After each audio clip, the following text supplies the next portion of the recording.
nomira mana bērna mamma. Un tas man ļoti pamainīja vienkārši skatījumu uz lietām, un tur organisms pats sēda sevi kopā. Sieviešu veselība ir ļoti ietekmēta. Uz sevi var klāt tikai kaut ko tādu, ko principā viņš var apēst. Un tas, ka cilvēks to dara nedaudz, nenozīmē, ka tas ir neitrāli. Tu visu laiku elpo to ķīmiju, tāpēc es sāku interesēties tieši par karnivoru uzturu, jo es izslimoju laimes slimību. Tu lieto uzturā mašīnu lubrikantu. Piemēram, spinātus apēdot, ja nemaldos kilogramu vai cik, principā tas ir letāli. Kādas elkoņu sāpes, un es pārtraucu ēst dārziņus. Elkoņu sāpes stājās. Sveicināti! Esmu izveidojis jaunu podcastu Mosties, vieta, kur sākas jautājumi.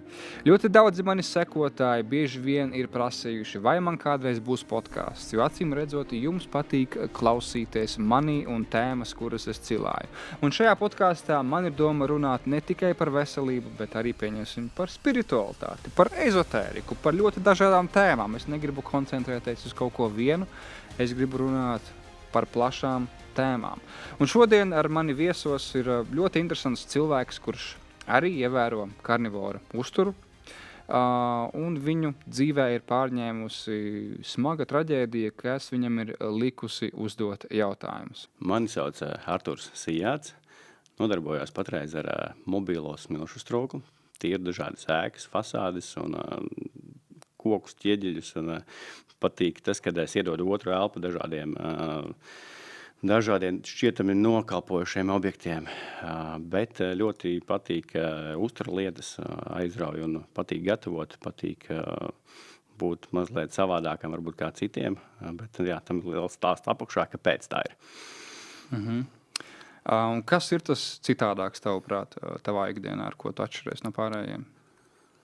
Es teiktu ar domāšanu kā tādu, un jā, es tā kā redzu varbūt kaut kādas lietas savādāk, bet visvairāk par to pašu uzturu, kas citiem vienkārši liekas tik ļoti neierasti, kad es varu ēst tikai gaļu, un es teiktu, ne tikai gaļu, bet es teiktu, pirms gadiem, 5, es noteikti arī nedomātu, ka tas ir iespējams, pat varbūt mazāk. Bet tas gāja viss tā pamazām līdz šim, kamēr es nonācu, un pie šī vienkārši jūtos vislabāk. Fiziski, morāli, emocionāli, kas ir ļoti svarīgi īstenībā arī, jo kā jau liela daļa iespējams nezina, kas notiek ar cukuru un ogļhidrātus, tikai ēdot, tas insulīns uzkāp augšā, un tad tev gribās vēl vairāk, un jā, tas tāds, bet labi, to mēs varbūt vēlāk. Jā, arī es esmu ļoti daudz saņēmis, teiksim, tādus jautājumus, kā tu vispār vari ēst tikai gaļu un olas un tā tālāk, bet manuprāt, cilvēki ir sajaukuši pāris lietas dzīvē un nav jāmeklē laime ēdienā. Ir jāmeklē laime sevī. Un tagad tu esi vesels, tagad tu esi tīrs, tad, kad ēdiens tevi pabaro, tad arī tu esi laimīgs un tev neprasās vispārējais. Pilnīgi piekrīt, jo bieži vien jau tās atkarības nosacīti ēdiens, alkohols, cukurs, narkotikas ir psiholoģiski, ja tu netiec ar kaut kādām lietām vienkārši galā, un tev vienkārši tas tāds mierinājums, sevis mierinājums. Bet jā, pirmais jātiek ar sevi galā. Es vispār uzskatu, es, piemēram, tiku galā ļoti daudz ar sportojot, tā kā izkāpot no kaut kādām depresijām un tikai ārā. Tas bija ļoti liels palīgs man. Jā, laime ir kustībā visnotaļ. Ja tevi cilvēks satiktu pirms 10 gadiem, kādu viņš tevi redzētu? Krietni savādāku. Man noteikti šis, kāds es esmu tagad, liktos neiespējami kaut kādā ziņā, ar ļoti savādāku domāšanu. Jā, bet ar pilnīgi savādāku dzīves pieredzi. Patreiz es izgājis ļoti smagām un dažādām pieredzēm, bet es uzskatu, ka man tāds lozungs ir, ka viss, kas notiek uz labu, lai varbūt noteiktajā momentā tā neliekās.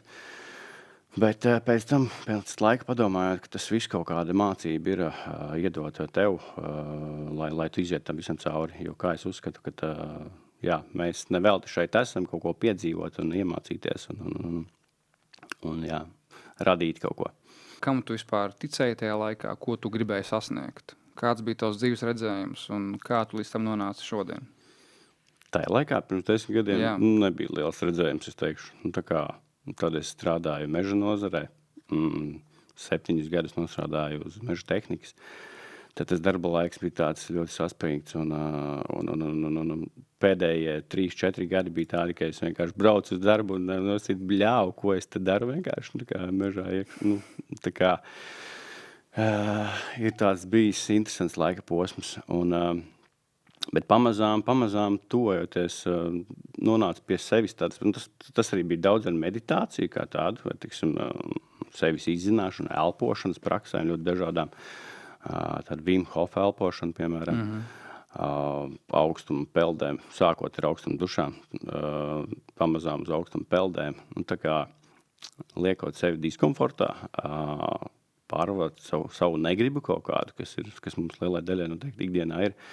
Piemēram, šorīt arī no rīta, negribējās tiešām vingrot, bet es katru rītu vingroju, izkratos, izstaipos un pavingroju spēku vingrinājumu dažādas arī. Un pēc tam tā sajūta vienkārši kolosāla, vai ne? Bet tik līdz tā kā iesākt, tas pats svarīgākais ir.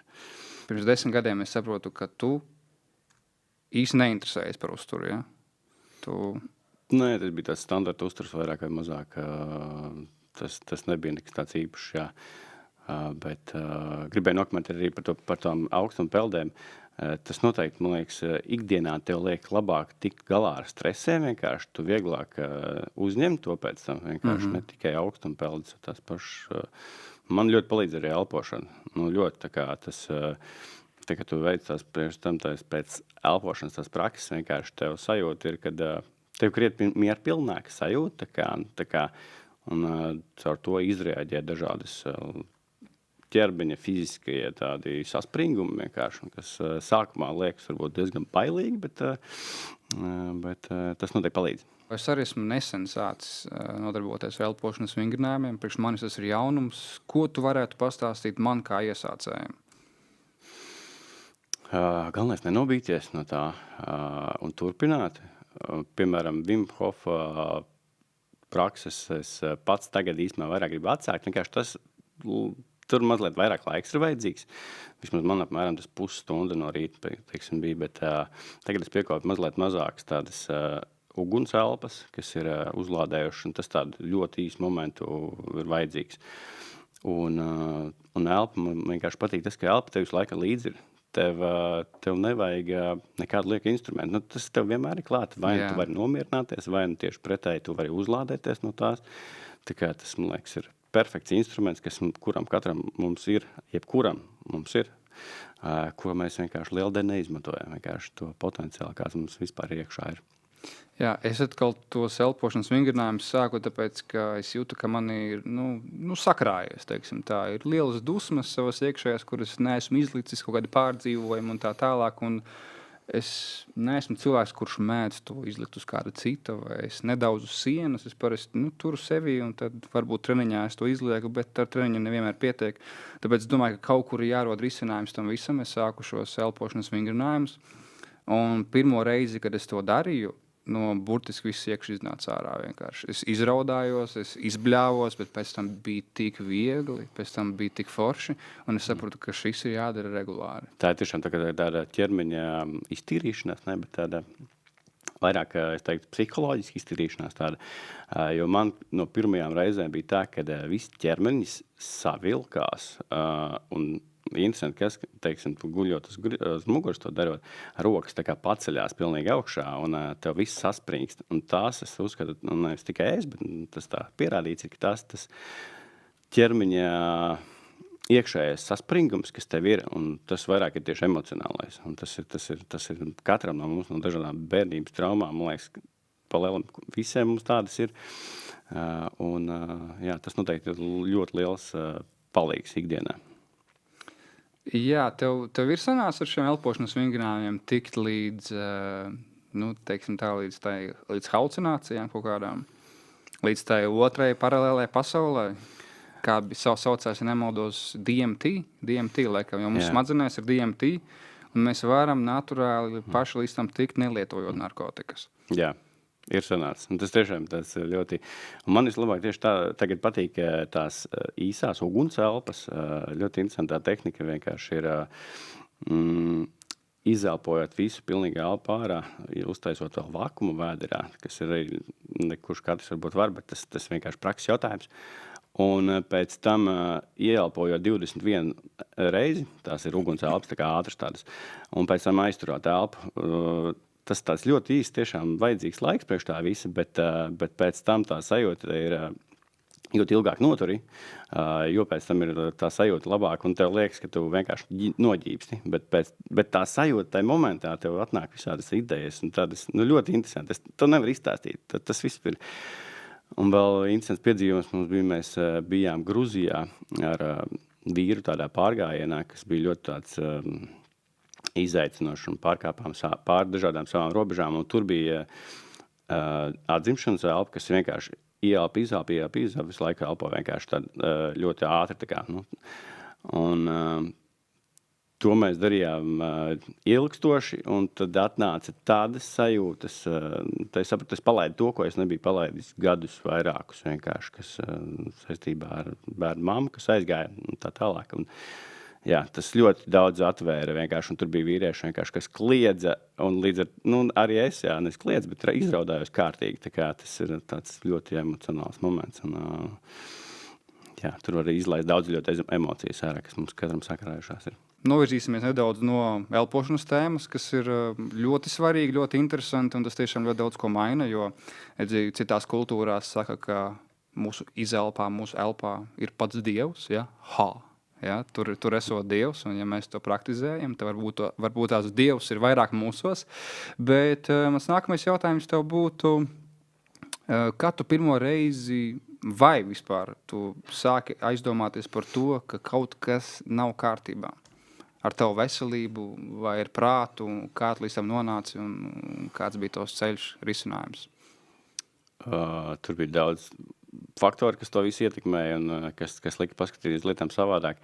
Viens no tiem bija, kad gadus jau 5 atpakaļ aizgāja, nomira mana bērna mamma.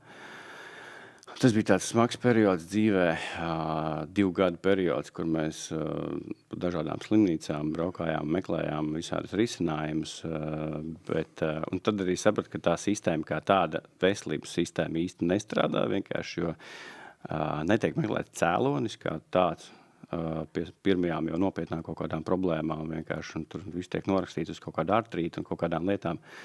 Uz gēniem? Jā, uz gēniem, uz dažādām lietām, jā, tā kā, kas īstenībā neietekmē tik daudz. Bet, jā, un tad es sāku lasīt tādu interesantu grāmatu, kā nenomirt no. Tas ir tieši par uzturu lietām. Un tas man lika aizdomāties par vispār. Man gribējās vienkārši palīdzēt tajā momentā, cik vien es varu palīdzēt savai bērnu mammai, jā, bet diemžēl liktenis bija lēms viņai aiziet. Un tas man ļoti pamainīja vienkārši skatījumu uz lietām, un tad bija mazliet depresīvs periods arī tam visam ejot cauri, un man palīdzēja ļoti kustība, un es sāku klausīties Joe Dispenzu, kas vienkārši stāsta, cik tu ļoti vari mainīt īstenībā savas neironu šūnas, tā kā ikdienā darot vienkārši savādākas lietas, ja tu visu laiku būsi viens un tas pats, tad tu arī pēc 5 gadiem, darīsi vienu un to pašu, tu arī pēc 5 gadiem būs tieši tas pats, tieši tajā pašā vietā, un tā kā vienkārši mainīju ikdienu, sākot vairāk kustēties, un piemēram praktisks jautājums, bet iespēja, ko tu vari darīt, ko es pēdējā laikā tiešām piekopju, ar kreiso roku mazgāju zobus. Un kas tev vienkārši attīsta citus smadzeņu puslodi, un tu attīsties krietni savādāk. Jā. Ne pats, bet vispār. Jā. Jā, es nesen pamēģināju lobīt olu ar kreiso roku. Es domāju, kaut kas mainīsies dzīvē, varbūt tās, jā. Bet tā ir interesanta lieta, ko tai zina telefons labajā kabatā, lietas viņu kreisajā kabatā. Tas kaut ko var pamainīt mūsu ikdienā. Labi, bet runājot vēl par tavu aizgājušo bērnu māti, varbūt, ja tu vēlies, varbūt padalīties vairāk, kāds bija tas ceļš, ko jūs mēģinājāt risināt, kāda bija viņai diagnoze, un ar šīm zināšanām varbūt tās, ko tu būtu darījis citādāk? Pirmā diagnoze bija, gudīgi sakot, tas laiks tāds mazliet miglātīts, jo tas viss, sākumā jau, protams, tas nešķita nekas nopietnas. Sākumā bija vienkārši tādi simptomi, teiksim, iekaisuma simptomi dažādas. Tas viss tika norakstīts sākumā uz artrītu, jo tika sāpēja locītavas, sāka piepamt locītavas, bet jā, netika meklēts vairāk tieši tas cēlonis. Kāpēc? Jo to es tagad domāju. Man ir pilnīgi savādāk tā domāšana. Nevis uzreiz dot tikai zāles un virspusē to ārstēt, bet meklēt tiešām to cēloni. Kāpēc ir tā ķermeņa reakcija tieši tāda, ko viņš signalizē ar to.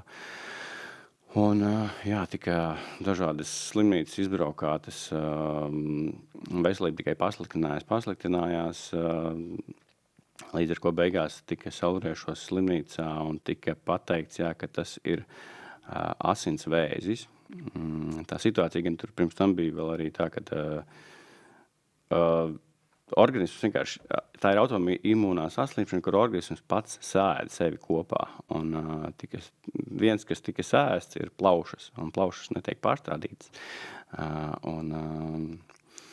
Bet es uzskatu, tur arī ļoti daudz ir emocionālais faktors, kas bija bērnu mammai, kam mēs tur gājām cauri un kam viņi ir gājuši cauri.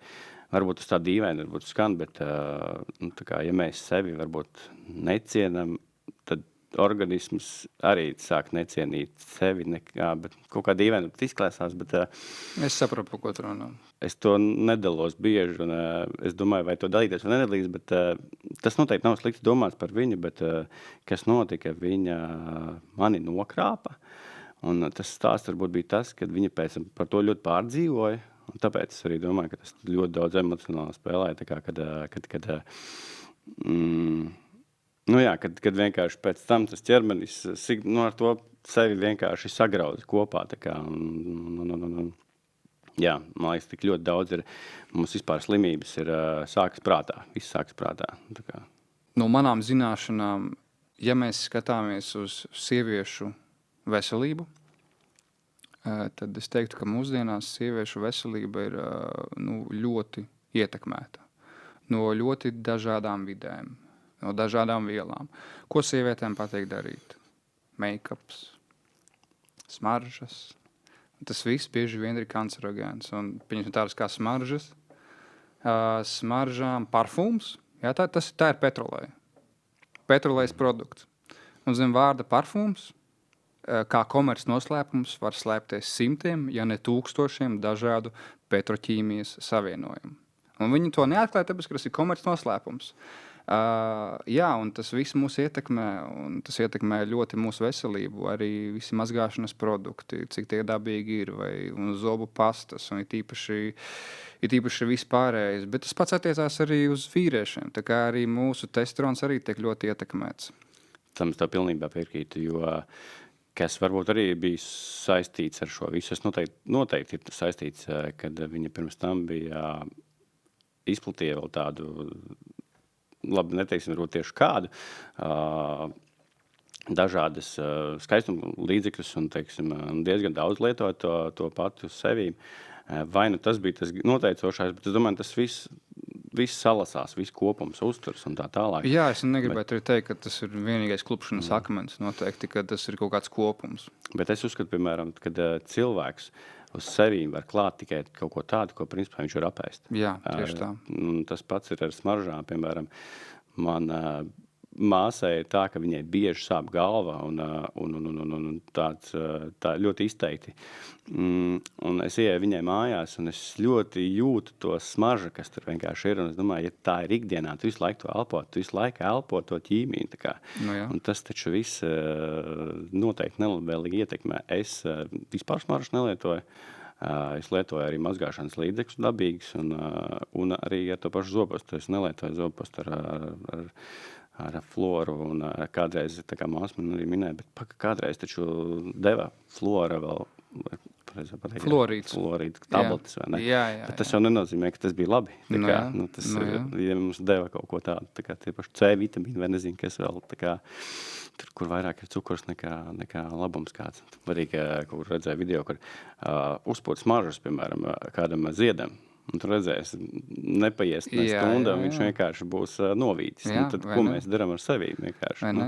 Un cilvēkam šķiet, ka viņš tās smaržas tur uz sevis uzpūž, tur vienu reizi ir tīpaši šeit uz vairogdziedzera. Jā. Un es jau tur pa reizē uzpūšu, bet tā kā cilvēks jau to dara gadu desmitiem. Un tas, ka cilvēks to dara nedaudz, nenozīmē, ka tas ir neitrāli. Tas ietekmē viņa veselību, ja ne šodien, ja ne rīt, ja ne pēc gada, tad pēc 10 gadiem. Un pēc 10 gadiem tu jau vairs nekad nepateiksi, no kurienes nāk tev šo slimību cēlonis. Ja? Tas būs viss tavs kopums. Ja īpaši, ja tu lieto smaržas, tad tu noteikti lieto make-upu. Ja tu lieto make-upu, tad tu noteikti arī lieto sauļošanās krēmus, ja? Kas ir vēl viens petroķīmijas produkts. Un ja tu to visu lieto, tad iespējams tu neredzi cauri sistēmai. Un līdz ar to varbūt ēd junk foodu biežāk, vai ne? Un jā, tas arī viss sakrājās, un tad pēc gadiem 10, 20 cilvēks viņam brīnās, kāpēc viņam visu laiku sāp galva, kāpēc viņam ir hormonālais disbalans, kāpēc viņš nevar paiet, kāpēc viņam sāp vēders, kāpēc viņam vēzis tur un tur. Un cilvēks vēl bieži atrunājās, bet zini kā, tevi gēni jau noteiks to, vai tev būs vēzis vai nē. Esmu dzirdējis reāli tādu viedokli. Tā kā, tas ir, es atvainojos, bet tas ir verga mindsets, diemžēl. Tas ir tas, kā sistēma to ir ieskaidrojusi. Jā, tur ir daļa patiesības. Gēni var noteikt to, vai cik liels ir tavs vēža risks. Bet, ja tavs dzīvesveids ir sūds, tad tev vēzis paļubomu būs. Tā. Ja? Bet, ja tu dari visu pareizi, ja tu vismaz centies, tu ēd labi, tu kusties, tu izslēdz ķīmiskās vielas no savas ikdienas, tad vēzim nebūtu jābūt iemeslam parādīties tev. Pilnīgi piekrīt, jā. Jo man, diemžēl, ir saskarsme vēl tāda, kad tuviniekiem ir arī patreiz konstatēts vēzis un es paskatos uz tās ēdienkartes, nenosodot, noteikti, ka nē, bet vienkārši, kas tiek patērēts uzturā, jo, kā jau saka, ka mums katram ir tās vēža šūnas ir, saka, bet es uzskatu, tā arī ir, kad vienkārši vai nu tu viņas pabaro un viņas vairojās, vai nu nē, tieši pretēji, jo ļoti daudz, es kādreiz strādājot mežā, es noklausījies simtiem, ja ne tūkstošiem intervijas, kas bija noteikti plus tam darbam, kad es sāku aizdomāties vispār par uzturu kā tādu un par dažādām lietām. Vienkārši aizdomājos par to, kas, un vēl svarīgs iemesls vienkārši, ko darīt, ja pirmais tev tiek konstatēts vēzis, ir vienkārši neēst. Fastings, un tas nav fastings tikai uz stundām kaut kādām, bet neēst vairākas dienas, pat nedēļas, jo tev organisms vienkārši šēd savas vecās atkritumus, ko mēs visu laiku ikdienā patērējam pārtiku, vienkārši mēs ēdam daudz par daudz, tas ir zināms fakts. Daļai, tā kā, un nevēl tā ir, tas viss ir veidots, lai 3 reizes dienā jēd, ja ne vēl vairāk snēki pa vidu, brokastis galvenā ēdinreiz, es tam pilnībā nepiekrītu. Bet tajā laikā, kad tu klausījies tos podkastus, kad tu saprati to, ka kaut kas ir jāmaina, vai tas bija tieši tas laiks, kad sākās problēmas ar tavu sievu, vai tas kaut kādā citā posmā notrigeroja? Tas jau sākās mazliet ātrāk, jo kas bija vēl viens faktors, kāpēc es sāku interesēties tieši par karnivoru uzturu un par šīm lietām, jo es izslimoju laimes slimību, un man sāka parādīties dažādi simptomi, kas bija temperatūra, vienkārši izteikti temperatūra, ik pa laikam bija tāda iekaisuma temperatūra, paši jūt vienkārši slikti, un tad es sāku vienkārši par šo papildus interesēties, un tā es nonācu līdz tām, kad lielai daļai vienkārši cilvēku ir ļoti daudz dažādas ķermeņa reakcijas, teiksim, dažādas nepanesības uz ļoti dažādiem uz tiem pašiem kaut vai dārziņiem, kur ir ļoti daudz lektīni iekšā. Oksalāti, fitīnskābe un tā tālāk. Tieši tā man patīk viens teiciens, ka tas varbūt liekas pārāk tāds nesmags, bet dārziņi tevi nogalinās. Angliski viņš skanēja labi, tā kā varbūt negluži tik traki, vai ne, es uzskatu, bet, piemēram, spinātus apēdot, ja nemaldos, kilogramu vai cik, principā tas ir letāli. Tā kā Spināti var veidot nierakmeņus arī. Tie paši brokoļi, piemēram, bērnībā jādod brokoļi. Es atceros, kā man mazais reaģēja uz to savējābies pilnībā, un tā ir pirmā reakcija, ka tas nav ķermeni vajadzīgs. Tā kā. Tieši tā, brokolis vispār ir manā izpratnē, un pēc tā, ko es zinu, ir viens no toksiskākajiem dārziņiem, ko var apēst, bet mums māca to, ka viņš ir viens no veselīgākajiem, vai ne? Un tieši tā, kā tu minēji, ja tavs bērns reaģē ar ivu, tad tā ir, kā tu teici, tā ir pirmā instinktīvā zīme, ka tas nav ēdiens, ka tas nav jāēd. Nu, redzi, zini kā, cilvēkiem ir baigi ieskalots smadzenēs, ka ir jāēd, eat your veggies un tā tālāk, būs veselīgs. Labi, ignorēsim tagad visus faktus, ka šie dārziņi ir ar pesticīdiem bieži vien. Lielākā daļa ir ar pesticīdiem, herbicīdiem, insekticīdiem. Lielākajā daļā ir oksalāti, lektīni, fitīnskābe un citi antinutrienti, ja? Pieņemsim, ka to visu faktu nav. Un šajos dārziņos ir uzturvielas, kas tev ir vajadzīgas. Ja? Bet tur tā lieta, ka mūsu organisms nespēja šīs uzturvielas no dārziņiem tik labi uzsūkt. Pat ja tur ir, pieņemsim, 20 grami dzels, ja, tu apēd un tavs ķermenis uzsūca, 2 gramus beigās tikai, bet tev vajadzēja vairāk. Ja? Un tieši šī iemesla dēļ arī es izvairos no šiem dārziņiem, esmu karnivors. Gluži tāpat kā tu. Un dzīvnieku izcelsmes produkti ir tie, kas uzsūcās mūsu organismā vislabāk. Un cilvēkam arī šķiet, ka ar to nepietiek. Ka tev vajag tos dārziņus, ka tev vajag burkānus, ka tev vajag salātus, spinātus klāt. Bet tie, diemžēl, nodara vairāk slikta kā laba. Man bija viens periods, kad es arī sāku šo savu uzturu. Teiksim tā, mana evolūcija te uzturā bija tā, ka es sākumā ēdu gaļu un dārziņus, visu bez graudēdieniem. Bet es nonācu pie tāda perioda, ka man sāpēja elkoņi.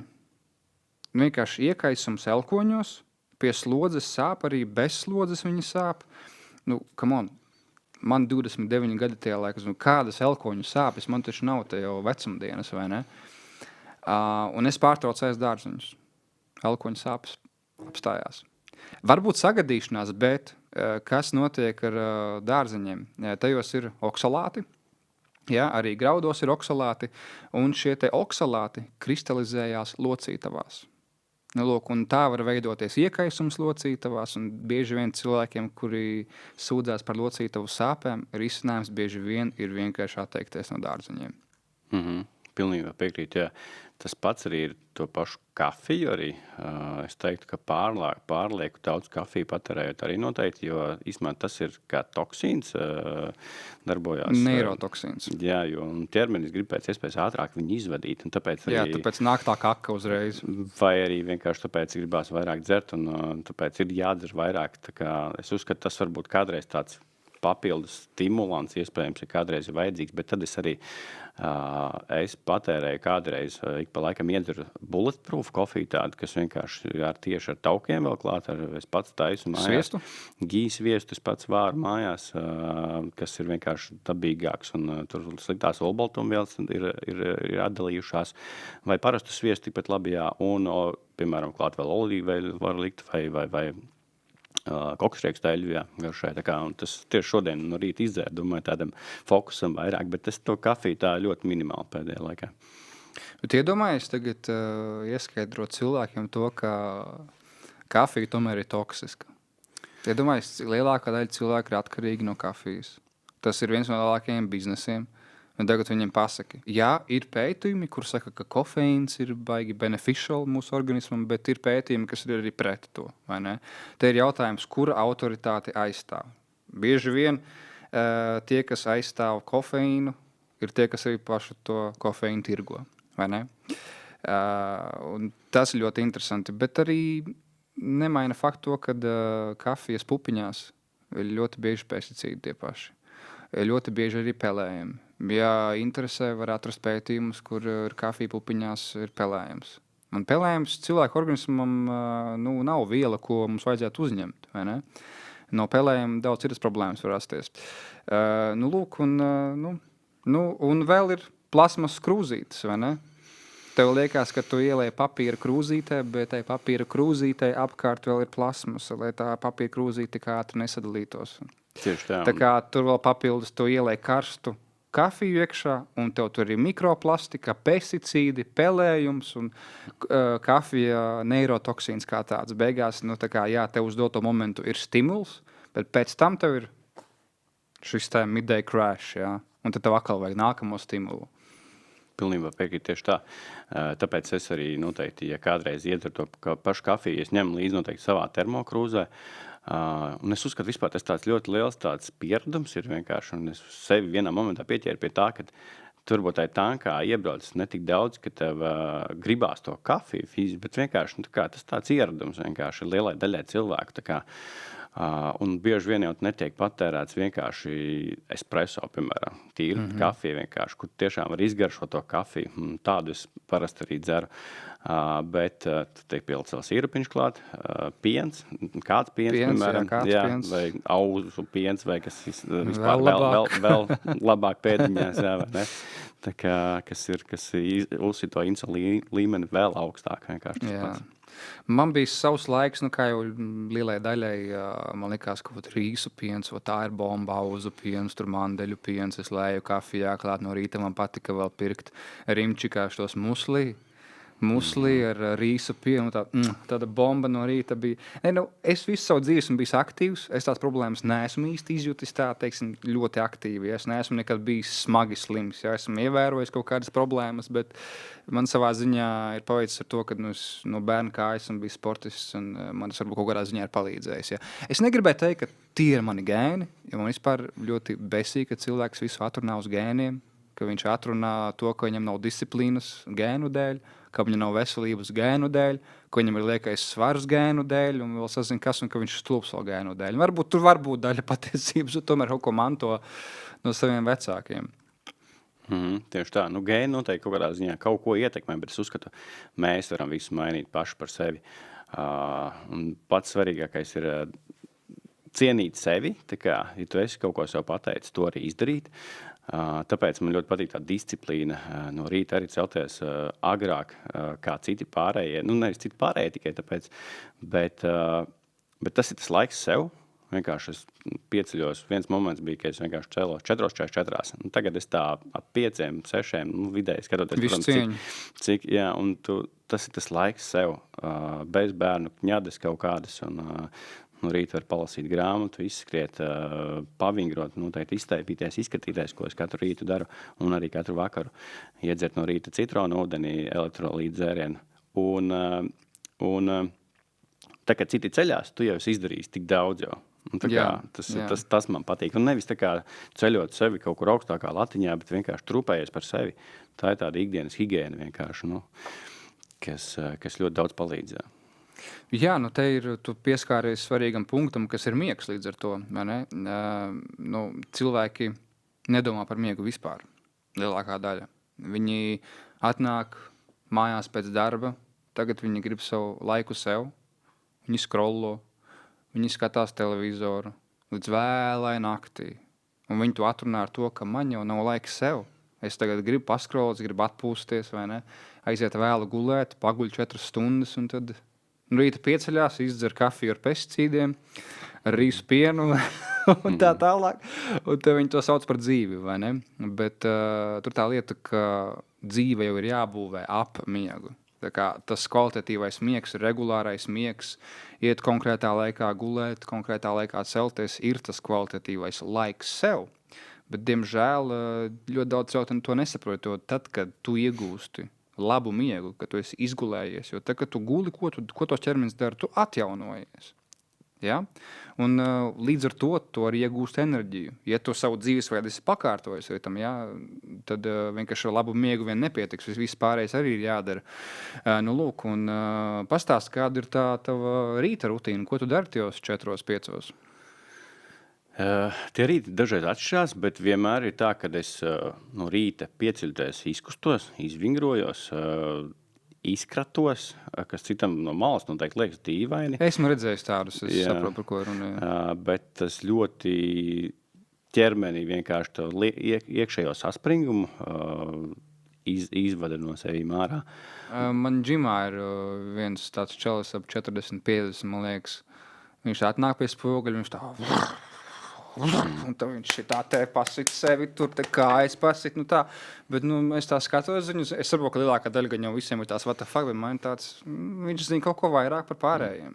Tā ir, tas tiek iekustināta limpa, kas ir ļoti svarīgi no rīta, īpaši, kad tu vakarā esi panākties nogulājis, tad ir ļoti svarīgi izkartīt, nu, lai vai kā tas tiešām izskatās no malas. Es pēdējā laikā mēģinu nedomāt par to, ko cits par tevi padomās, jo, nu, es kādreiz nebūtu, kam šādam vispār parakstījies, nu, tā kā parakstījies, liekas, nu, ko es, vai ne, bet mazāk domāt, ko citi par mums padomās, un par to rītu.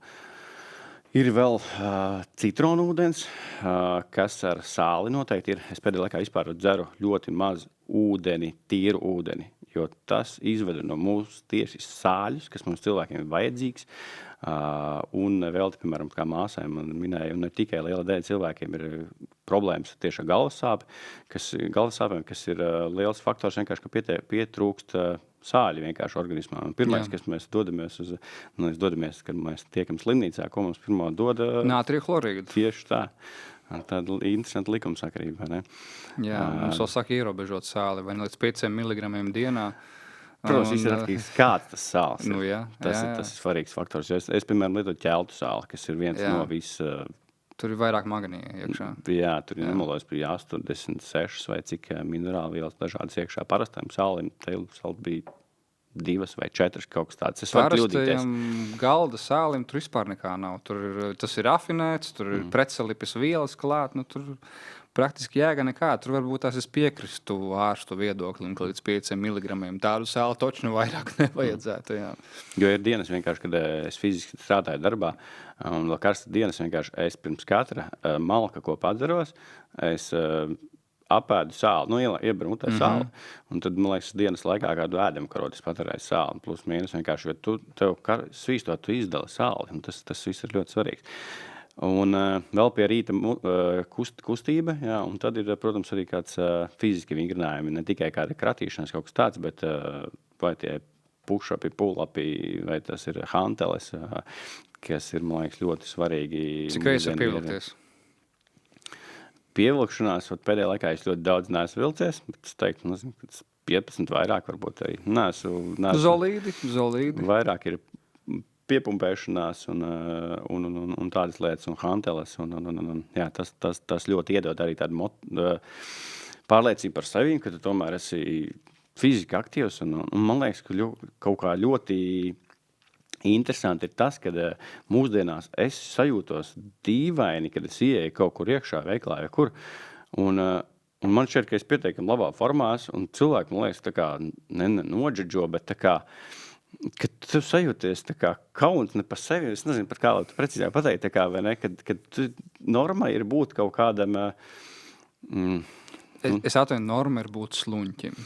Nu, jā, bet es negribu tos citus cilvēkus tā kā nevis norakstīt, bet tā kā kaut ko sliktu teikt, bet jā, tas, man liekas, kādreiz tas bija ok, ka tu nevis izskaties tikai labi, bet jūties labi, bet tagad tas tāds kaut kas ekskluzīvs, var teikt, no?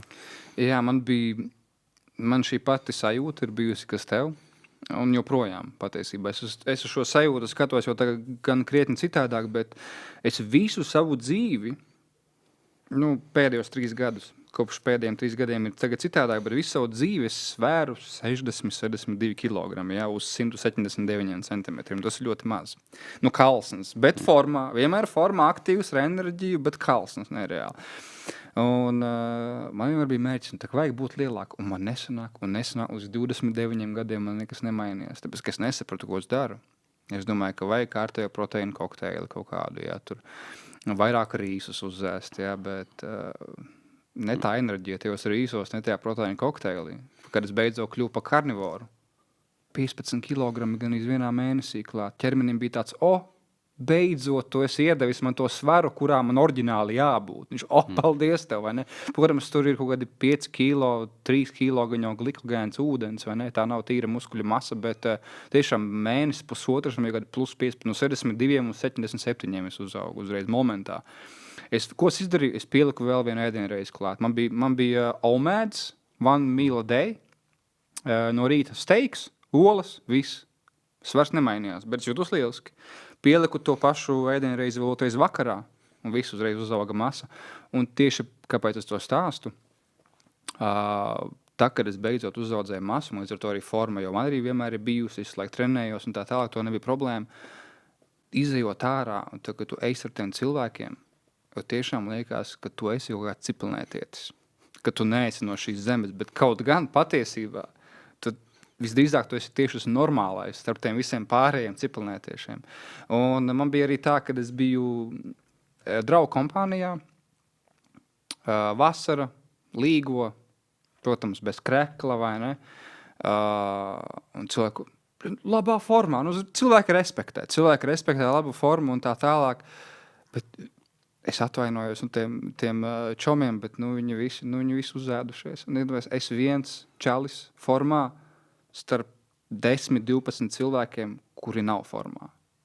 Nu, brutāli nav formā. Tā kā nav, vienkārši kalsns vai mazs vēdniņš, bet brutāli. Nu, tā kā manām ir redzams vēders, džekiem krūtis.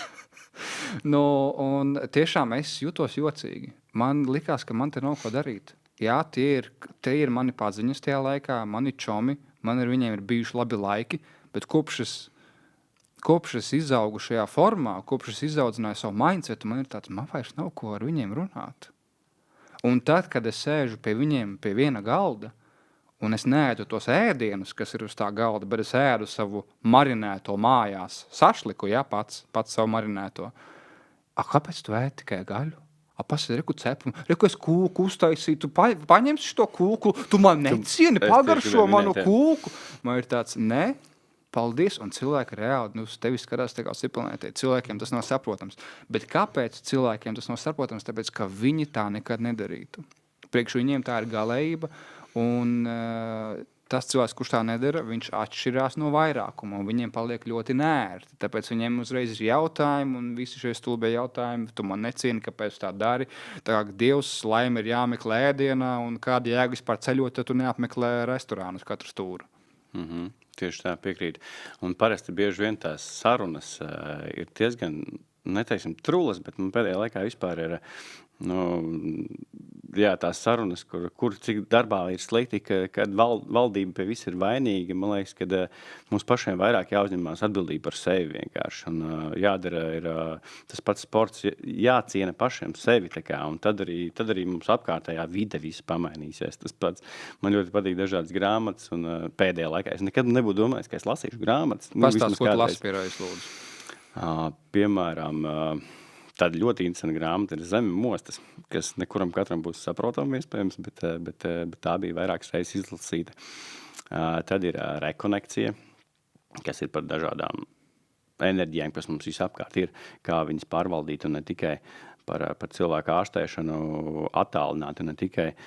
Tad ir Jim Quick grāmata bija kā par atlasīšanu, par domāšanu. Tad ir Wim Hof grāmata par peldēm. Tad ir Grow and Think Rich. Tad ir Rich Dad, Poor Dad, Nabagais tētis, bagātais tētis. Dažādas līdzīgas šādas grāmatas. Pieteikami es teiktu, jau diezgan daudz salīdzināšu grāmatas. Un tas ir labs laiks no rīta viņu palasīt. Tas ir tas laiks sev pieteikt ar tām pašām 20 minūtēm grāmatu palasīt ļoti labi. Jā, vai tu piekritīsi tam, ka tad, kad tu sāc palikt veselīgāks un domāt par sevi, tev gribās attīstīt arī visu pārējo. Tev gribās lasīt arī tās pašas grāmatas, kuras tu teici, ka tu domāji, ka nekad nelasīsi. Noteikti piekrīt tieši tā. Tas pamaina to domāšanu.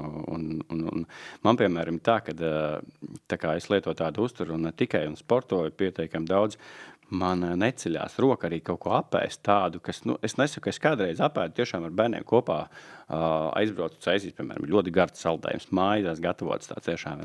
Ja es arī viņu paņemu, apēdu, es viņu izbaudu tiešām. Un tas tiešām ir pierādīts, ka viņš tev aiziet pilnīgi savādāk, pārstrādājās, ja tu viņu izbaudi un pēc tam nedžudžo, piemēram, sevi.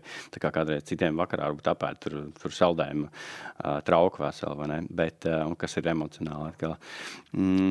Bet jā, uzturs ir ļoti svarīgs un man ikdienā tas noteikti ļoti svarīgs ir. Jā, es arī nebiju gaidījis, līdz ko es pamainīju savu uzturu, ja es kļuvu par karnivoru, es negaidīju, ka tik ļoti atverās acis līdz ar to arī.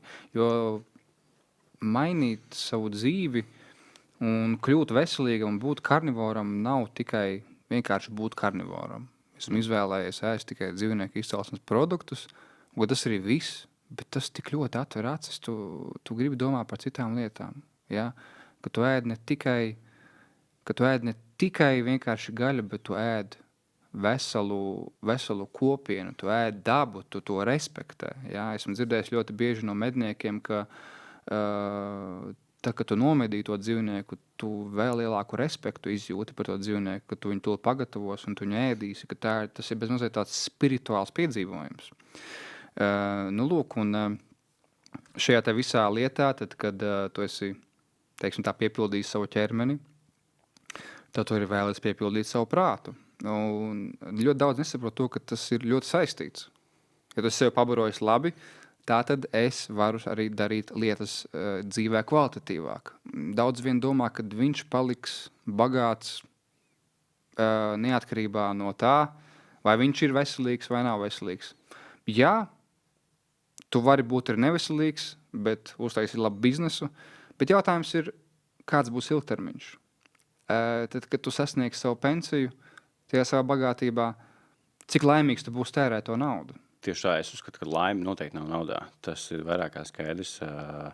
Un es pēdējā laikā jūtu, ka vienkārši es daru to savu darbu, kas man tiešām patīk arī, bet es saprotu, ka tas nav mans dzīves tāds aicinājums, ka man gribās kaut ko darīt, nosacīt cilvēkiem, palīdzēt, bet nevis tā kā, es uzskatu vispār, teiksim, tu padalies kaut kādu informāciju vai ko, piemēram, pie tevīm pievilksies tieši tādi cilvēki, kam tas tiešām uzrunās, un vienkārši es esmu piekopis ļoti dažādas prakses, piemēram, tur es iemācījies arī banku terapiju, likt bankas, pats sevi izbaudījis hidžamu, piemēram, kas ir vēl specifiskāk. Kas tas ir?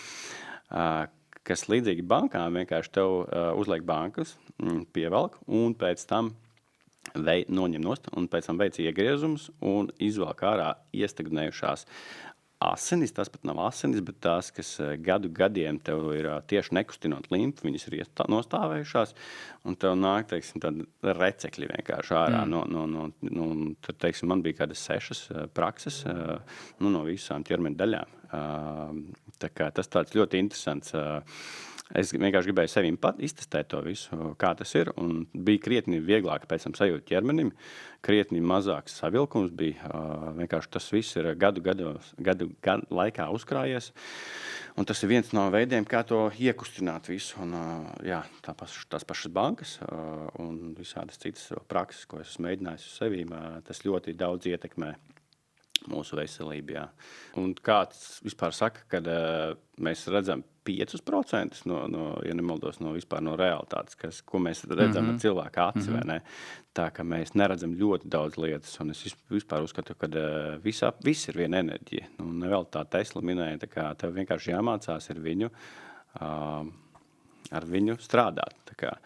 Tāpēc es pēdējā laikā esmu dažādas prakses arī uzsācis, un jau kādu laiku vienkārši tās pašas manifestācijas domas spēks un, teiksim, labas lietas sev saki.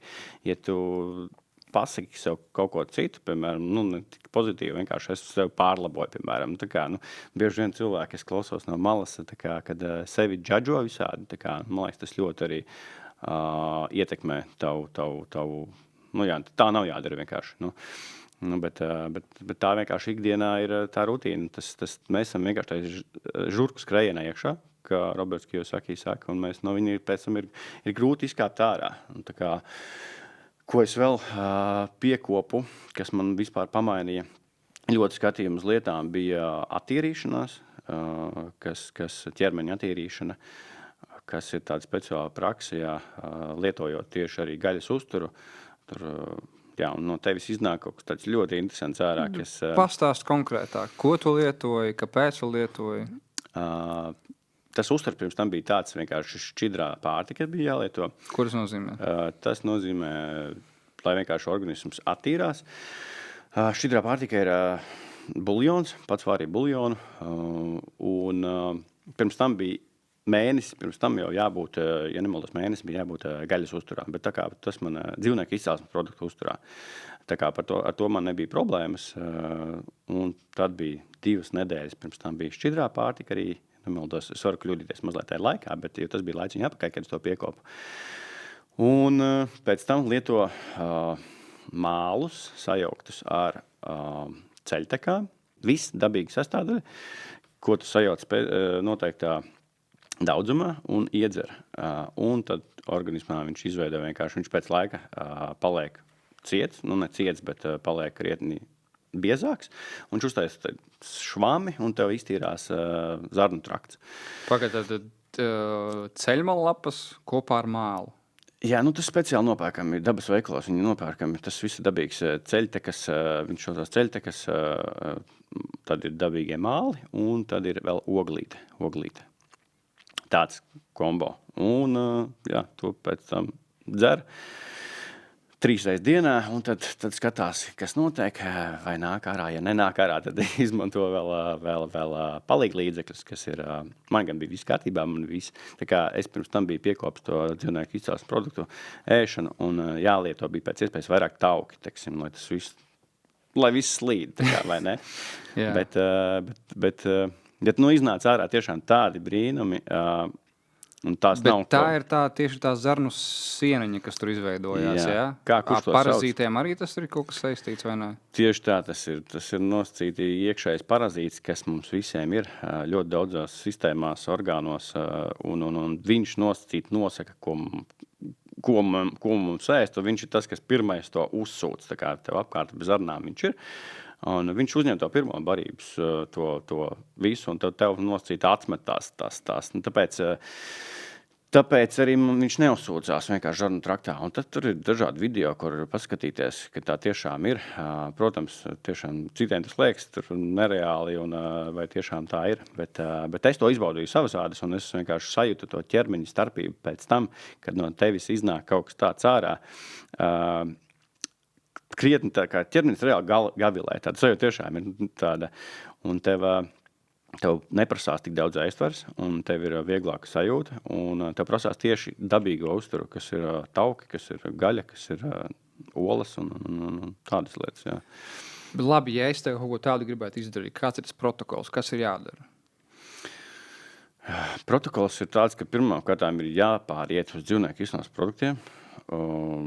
Tas pirmām kārtām ir, kas īstenībā ir ļoti sarežģīti lielai daļai, tāpēc, ka mēs lielākā daļa esam tomēr ogļhidrātu uzturā, un tad lielai daļai ir tā saucamā ketoflu, un tad tas vienkārši ir slikta dūša, bet parasti galvas sāpes, un vienkārši liekas, ka tev organisms vienkārši prasa pie tā, kur tu esi pieredzis, nosacītā atkarība, vienkārši viņš tev grib atkal cukuru vai ogļhidrātu to pašu, bet jā, ja to pārvar, tad ir jālieto vienkārši šķidrā pārtika. Cik ilgi? Cik daudz? Ja nemaldos 2 nedēļas. Es varu konkrēti kļūdīties tiešām ar tiem laikiem, bet jā, tas viss ir vienkārši darīts jau laiciņā apakaļ. Es piekopu 2 reizes šādas. Un abas reizes arī iznāca ārā, un tur... ir tā, ka tas ir saistīts arī ar emocionālo faktoru. Vienkārši tev ir, ja tu atlaidi kaut kādas emocijas, tad tas labāk viss, iztīrās. Kādreiz, piemēram, aizbraucot pie vecākiem, kur ir bieži vien mums kaut kādas zemziņas programmas apvainošanās, bet kaut kādas pret vecākiem apakšā sēž. Un bieži vien aizbraucot kaut ko pie vecākiem, tad tas tieši iznāk tas viss ārā. Vienkārši tu kā palaidi to visu, kas tur, teiksim, ir, jo, jā, arī es zinu, kad es esmu apvainojies, bet saviem vecākiem par kaut ko, bet īstenībā es tā bieži vien tagadēju domāšanu padomāju, kam viņi nevis ikdienā, bet bērnībā ir gājuši cauri. Tāpēc mēs nevienu nekad nevaram nosodīt, mēs nezinām, kam viņš ir gājis cauri. Labi, man interesē tas tavs detoks ļoti, tāpēc, ka es pēdējā laikā mēģinu ievākt informāciju, es pats kaut ko tādu gribu izdarīt. Arī, jā. Tai zarnu sienai, kas tur ir nākusi ārā, esmu redzējis vairākus video, kur cilvēki par to stāsta un rāda, kā tā sieniņa, kas iznāk ārā, izskatās. Ja? Un viņi stāsta, ka viņi pēc tam, kā tu gluži minēji, jūtās fenomenāli, jūtās viegli, atviegloti beidzot. Un tas ļoti daudz ko var mainīt veselībā. Tad sanāk, tu 2 nedēļas vienkārši dzēri kaulu buljonu. Ja? Plus tu ēdi to mālu un ceļteku pulveri kaut kādu, ja? Nē, tas bija pēc tam. Tas bija tā kā... Es varu mazliet kļūdīties. Varbūt nebija 2 nedēļas, 10 dienas kaut kādas bija. Nu, labi, to pārbaudīsim, kas internetā, bet fakts kā tāds, kad mums pietiek, ja tas ir dabīgi pagatavots. Es tā kā viņi pats vārīju no 10-12 stundas kārtīgi lielo buljonu, no lielopu kaulēm un locītavu kaulēm tieši. Viņš ir ļoti, ļoti barojošs. Un tiešām tev neprasās neko citu nemaz arī. Ja prasās, var pielikt vēl klāt sviestu, vēl papildus taukus kaut kādus. Un tas vienkārši ir tā doma, lai ķermenis ir tīrs, lai tās zarnas ir tīrs, lai vieglāk ir tam procesam notikt un viņš var vieglāk iztīrīties.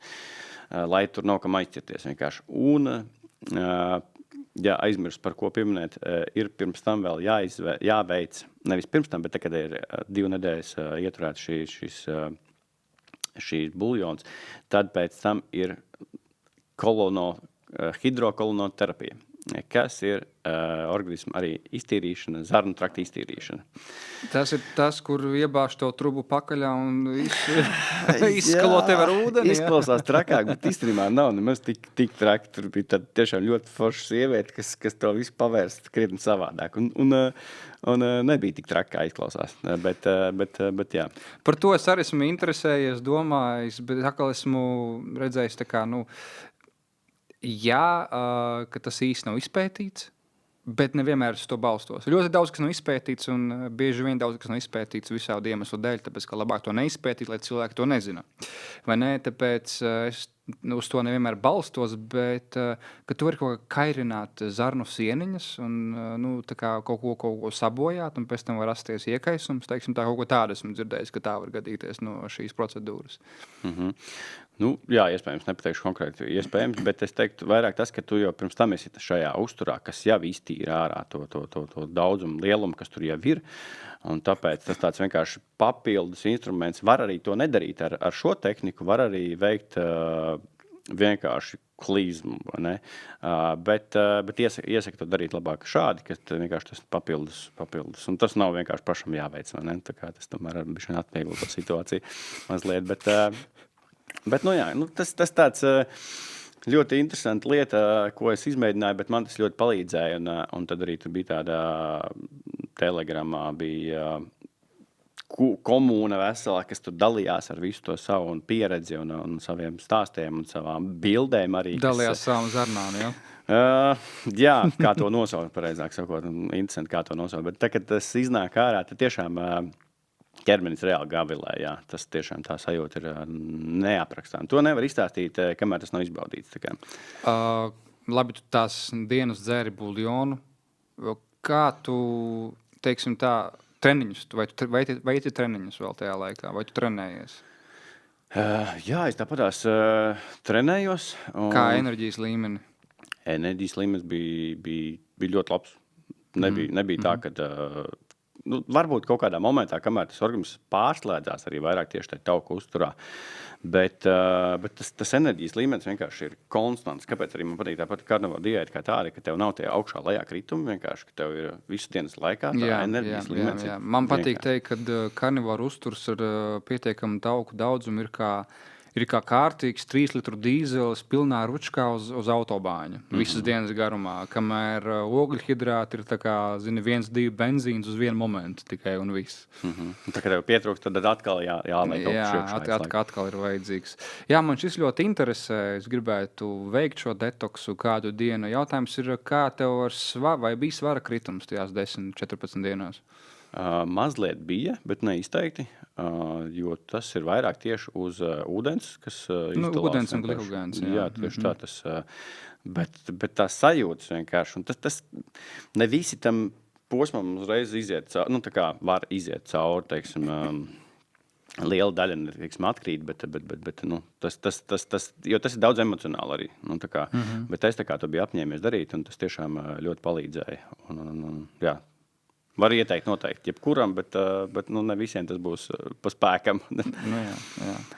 Bet kas ir interesants faktors ir pie šādas ēdienkartes, ir tas, ka uz toaleti pa lielam vajag Man ir bijis tā, ka vienkārši, nezinu, reizi nedēļā, 2 reizes nedēļā. Man ir bijis maksimums reizes 3 dienās. Jā, Gan ne tik ilgi, bet reizes 3 dienās. Reizes 2 dienās ir tā kā normāli. Ja es vienkārši ik pa laikam arī piekopu vispār gavēni, teiksim, 1 dienu vispār neēdu, vai pat man ir bijis maksimums, teiksim, 5 dienas es neesmu ēdis arī. Kad mēs devāmies tajā ceļojumā, Grūzijas ceļojumā, tad arī tur bija Ārturs Čirps, kas varbūt dažiem zināms ir. Tad viņš minēja, ka viņš ir, ja nemaldos, 18 dienas nav ēdis un, ja nemaldos, arī dzēris. Vienkārši tas man vispār mainīja priekšstatu par tādām lietām, ko mums, kā viņš minēja, man jau vajadzēja 3 reizes būt nomirušam.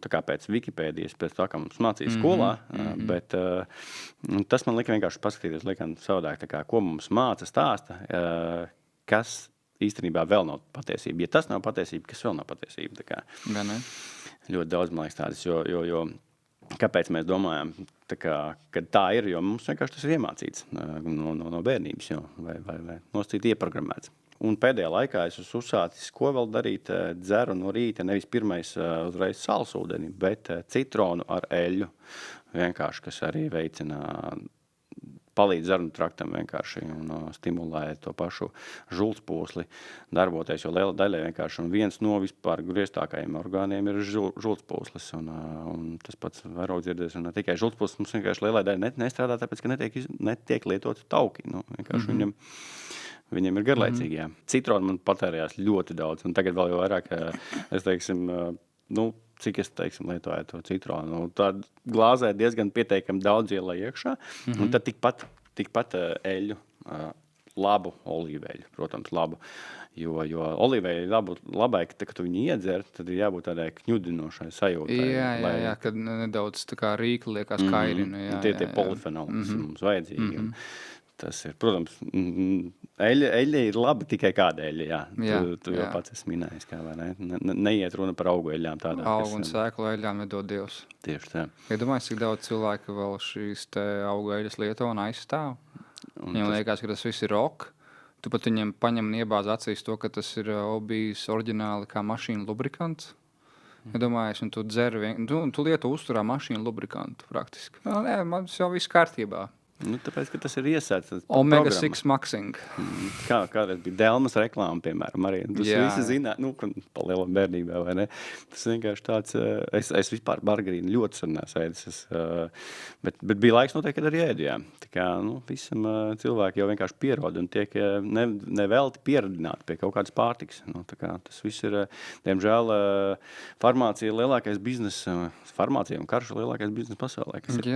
Jā, miljardu biznes. Man vispār bērnība arī, es domāju, ka lielai daļai, kur ir pamodušies, es sapratuši, ka bērnība nebija tā labākā.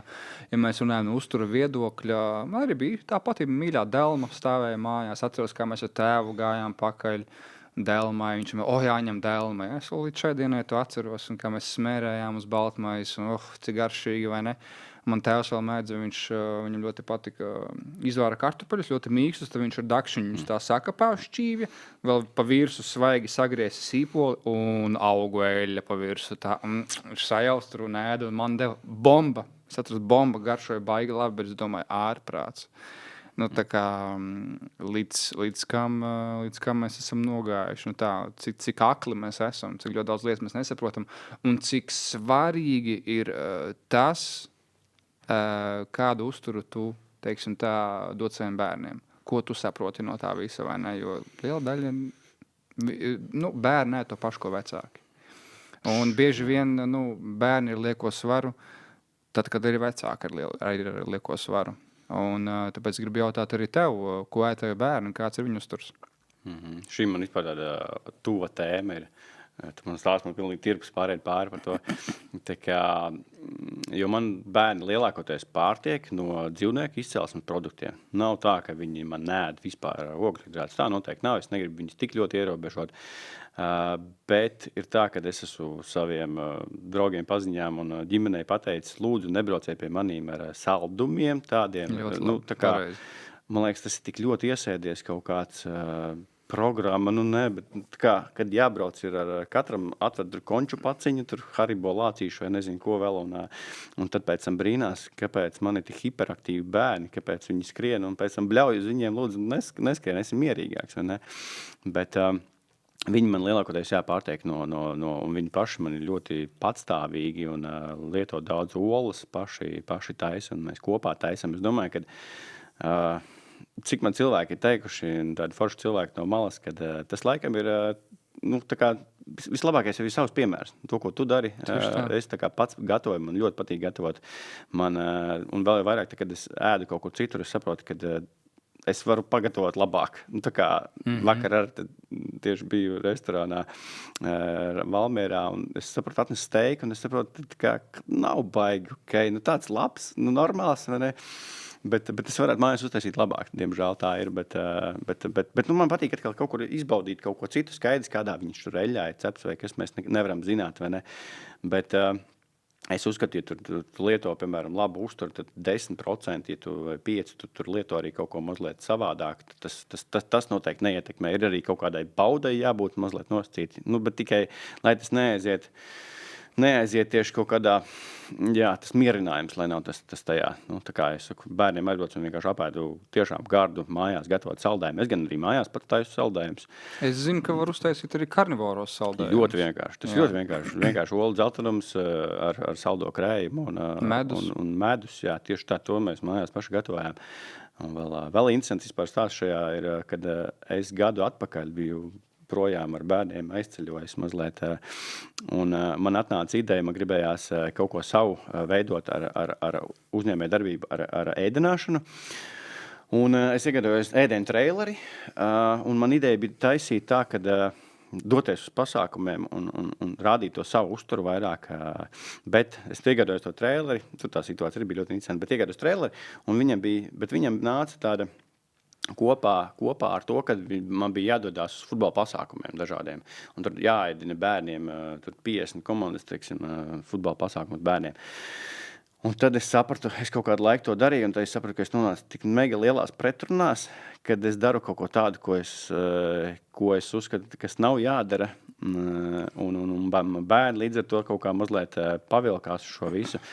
Un es sapratu, ka es pakāpu pāri baigi sev. Un tāpēc es tā kā gribu arī iespējams veidot kādus meistarklases, tiešām steiku gatavot. Un ne tikai, jo cik es esmu bijis diezgan daudz dažādām steika meistarklasēm, kad man neiet kopā tas, kad to stāsta tāds, kas neizskatās noslēdīt veselīgs. Tā kā es uzskatu, tu ej pie trenera uz trenažera zāli, tā kā tu sagaidi, lai pretī būtu sportists.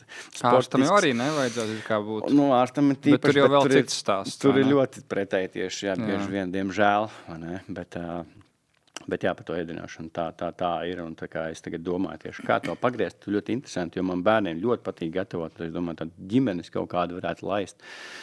Bet jā, tas visu laikam procesā vienkārši vēl ir, un visu ar laiku būs. Es arī esmu domājis par to, kādreiz nākotnē, tie paši ēdināšanas traileri un tā tālāk, piemēram, karnivorais saldējums. Ja. Es bieži vien eju cauri Vēļmanis dārzam, un tur stāv tie saldējuma aparāti, ja, tie, kas tur pisnies uz saldējumus. Manā skatījumā tas viss ir vēzis. Tā, ja. Bet es iedomājos, kā būtu, ja es tagad paņemšu šādu aparātu, bet es dotu cilvēkiem karnivoro saldējumu. Bet nestāsts, ko es gribu, un nestāsts ir tas, ko es darītu, bet varbūt tieši šādā te veidā mēs varam lēnām mainīt pasauli, mainīt cilvēku uzturu. Protams, sistēma ir apēdusi visus. To būtu ļoti grūti darīt, bet, kā tu arī minēji, vislabāk būtu pašam tam labākajam piemēram. Un, ja tu sāc kaut ko tādu normalizēt, karnivorais saldējums, reku pieņemsim trailerī, tur uz kādu pasākumu, tev pieņemsim ir, es nezinu, tur steikus cep un piedāvā tur kaut kādus gulašus un šašlikus bez visādām liekām marinādēm un ēvielām un tā tālāk. Tas jau arī uzreiz bišķi kaut ko maina cilvēkam, vai ne? Bet tas atkal tāpat neko nemaina, ja blakus joprojām ir saldumu stends. Bet es vienkārši sapratu, ka es mēģināju arī tajā pašā laikā, kad tur pasniedz bija hotdog un tādas lietas, es sapratu, ka paralēli, ja es taisu kaut ko veselīgi, tas neinteresē vienkārši. Jo cilvēki un tīpaši bērni ir pieraduši pie tā neveselīgā vienkārši. Un diemžēl tad es saprotu, ka lielai daļai tas vienkārši ir, cik liela daļa būtu tam, kas tas tiešām tas interesētu un uzrunātu un to tiešām gribētu lietot. Jā, bet iespējams jau Iespējams, jā. Tas vienkārši, es saprotu, ka bērniem, diemžēl, ir ļoti daudz problēmas ar lieko svaru. Nenormāli. Tie paši cukuru diabēti, pirmā, otra tipa cukuru diabēti. Man liekas, tas tā nevajadzētu būt. Un tieši tā, kā tu minēji, arī atvainojos, kad šī man vienkārši ļoti tuvu tēma, jo man vienkārši ir 3 bērni, un es vienkārši ļoti sekoju līdzi, ko viņi ēd. Un, protams, ikdienā viņi tāpat lieto kādreiz kaut ko arī tajā pašā skolā, bet visam nevar izsekot, bet es viņus vienmēr mācu un stāstu tieši, kāpēc tā lieto, kāpēc tieši tā ir. Un tā kā, lai izskaidro to, lai nav tā, ka aiziet aiz stūra un vienkārši gribās visu saldumu sapēst. Nu jā. Tas tāpat kā redzīju ļoti daudziem, kuriem ir bijuši ļoti stingri vecāki. Līdz ko viņi sasniedz pilngadību, viņi norājās no ķēres, nodzerās, noēdās un tā tālāk, bet tie vecāki, viņi nav izparādījuši to pareizo piemēru, teiksim tā. Tas bērns jau norojās tikai tāpēc, ka, tu iespējams nebija labāks, teiksim tā. Tu neradi labu piemēru. Un tāpēc man bieži vien, man bija video par balansu un par galējību. Un kas man ir tāda diezgan sāpīga, aktuāla tēma, kas ir tieši arī virzīta uz bērniem. Tie paši fitnesa treneri. Jā, viņi ir labā formā, viņiem ir disciplīna, bet viņi kreivo saldumus, viņi ēd tos proteīna batoniņus regulāri, viņi dzer enerģijas dzērienus. Esmu redzējis trenerus, kuri zelē treniņa laikā, šos pilventiņus liek, jā. Trenerus, kas pēc pirms un treniņiem saltiņus pīpē. Jā, ok, tu labi izskaties, tev forma, bet kādu piemēru tu rādi? Ne tikai saviem klientiem, bet uz kādu pasauli noraugās bērns. Viņš domā, ka tas ir normāli. Es varu būt muskuļains, bet es varu pīpēt arī. Manuprāt, tas nav balans. Tā ir ilūzija, un tas nav nesar. Manā pasaulē ir vai nu viens vai otrs. Ir vai nu veselība, vai nu vēzis. Tu pa vidu tu nevari tur nekādīgi. Varbūt gluži kā tu teici, 5-10%. Apēdi to proteīna batoniņu tur reizi pusgadā. Nekas tev nenogalinās ar proteīna batoniņu. Bet jautājums ir, kāda ir tava ikdiena? Un tu šeit pie tā arī atdūries. Ja tava ikdiena lielākoties sastāda labu, kvalitatīvu uzturu, un ja tu reiz apēdi to niecīgo saldējumu, neko tas tev nenodarīs. Bet cilvēks jau mūsdienās domā, ka, tur katru dienu apēst pa saldējumu nekas nebūs. Tieši tā, jo es, piemēram, kā izteikti jūtu, ja es tiešām kaut ko apēdu tādu, kaut vai to pašu saldējumu, vai es ik pa laikam esmu mēģinājis apēst arī, pieslēgt kādus augļus, piemēram, vai dateli, kas it kā ir dabīgs saldums, un datelē, ko es daru, ielieku gīzsviestu, pašu varīto gīzsviestu, lai it kā tas glikoze neuzsit tik daudz augšā, un lai viņš tā kā vienmērīgāk. Bet es vienmēr jūtu, ka tāpatās tas tev ir tā kā kreivings, tas tev iedod tādu, kā es smēju, tāds mans iekšējais negausis pamostās, un tad pēc tam tev gribās arvien vairāk apēst. Ikdienas laikā beigās apēt krietni vairāk. To, ko tu vienkārši lietojot no dzīvnieku izcelsmes produktu ēdienkarti, tu neapēdi tik daudz vienkārši ikdienā. Tas cukurs ļoti stimulē. Jā, datelēns ar citu glikēmiskais indeks nav baigi augsts, tā kā viņš tur baigi nesit insulīnu uz augšu. Jā, bet par tiem kreivingiem, man personīgi tie kreivingi ir jau sen pazuduši. Man šobrīd ir tik disciplinēts uzturs, es 1,5 gadu man nav bijis pat cheat meals. Nereizi. Viss, ko es 1,5 gadu laikā tagad esmu ēdis, ir tikai un vienīgi gaļa, olas vai īsts sēdiens.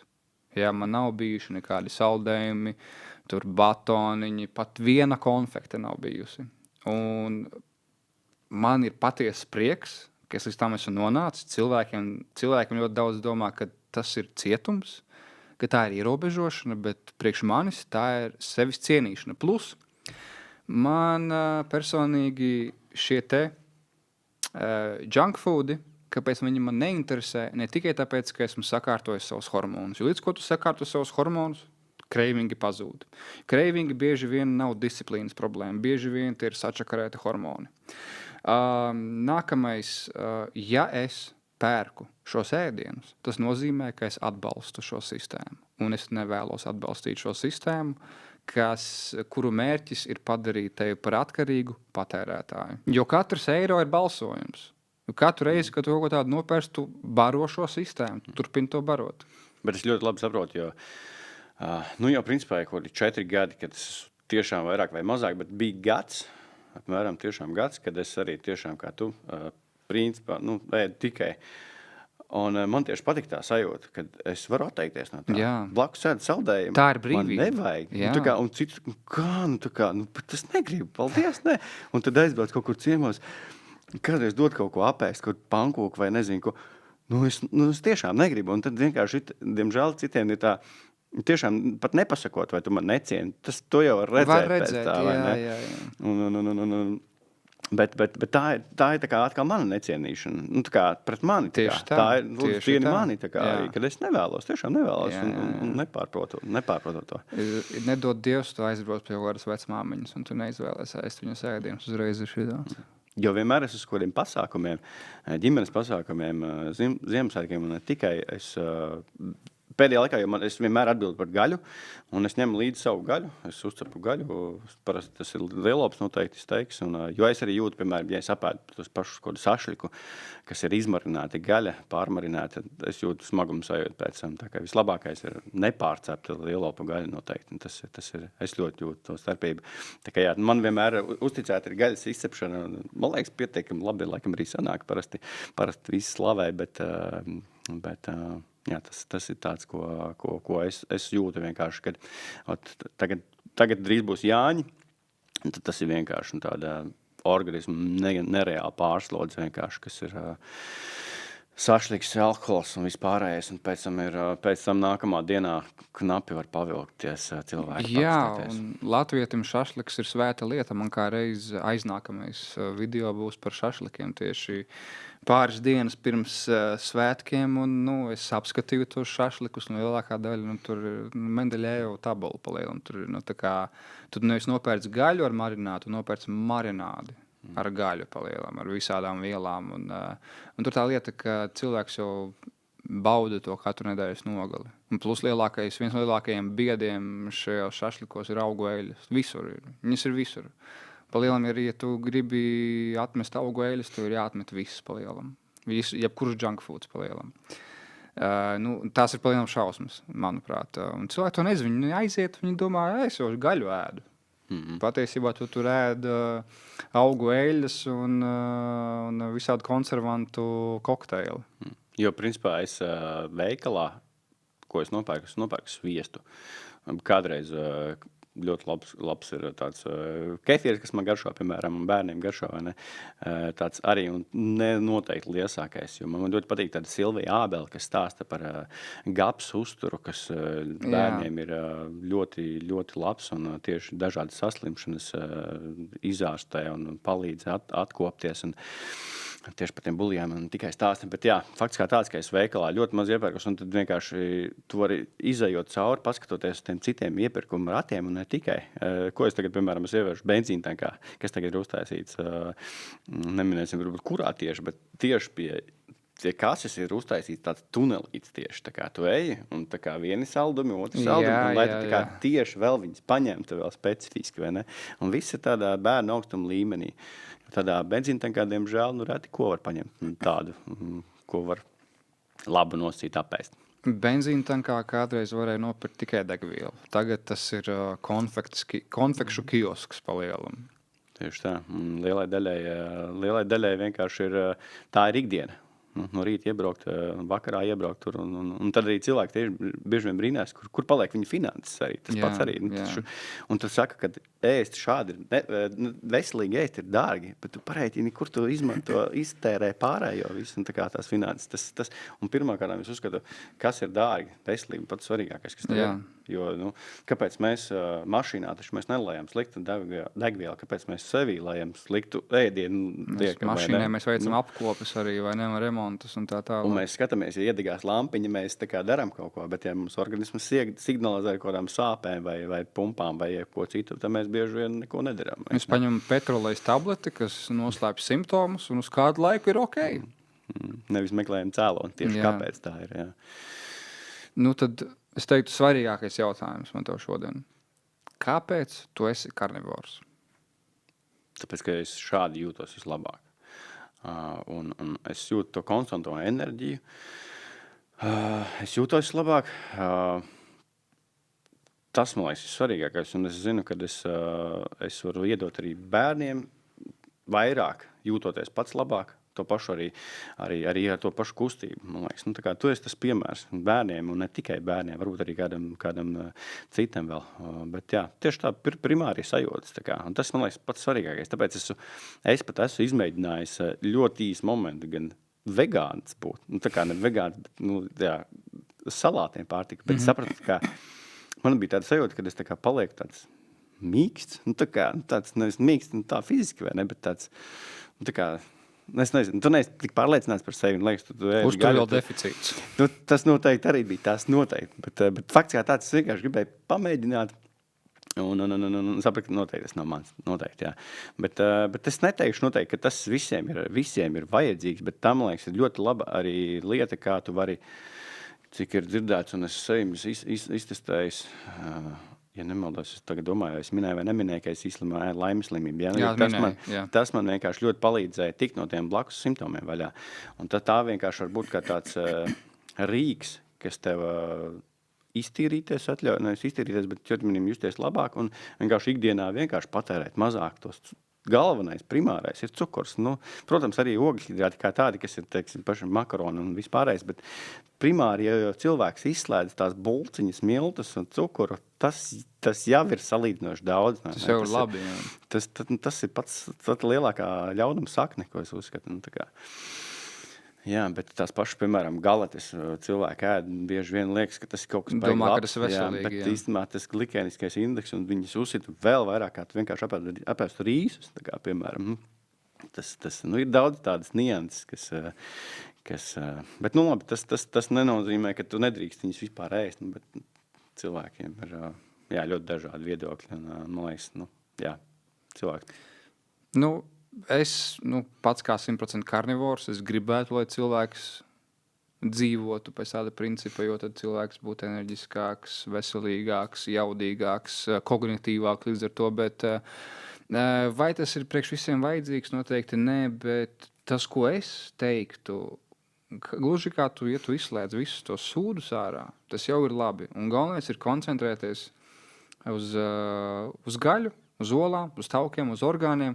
Ogļhidrātus tu vari ēst, ēd viņus, bet, es nezinu, es teiktu maksimums sauja dienā, ne vairāk par saujiņu, jo parasti jau tu aizies kafēnīcu, to šķīvīgi 2/3 ir rīsi un 1/3 ir gaļu. Vajadzētu būt otrādāk. Jā. Un līdz ko, ja tu vari kaut tā, ja tu koncentrējies vairāk uz gaļu un nedaudz ogļhidrāti, tavu dzīve mainīsies. Un cilvēki bieži vien viņi strīdās par to, un tev vajag ogļhidrātus, tev vajag cukuru smadzenēm, jā, bet cilvēki nezina, kas ir glukoneoģenēze, jā, tajā pašā laikā arī, ja, ka tavs ķermenis pats spēj ražot cukuru, jā. Nav obligāti vajadzīgi ogļhidrāti, un tavas smadzenes labāk grib strādāt uz ketoniem, nevis uz glikozi, jā.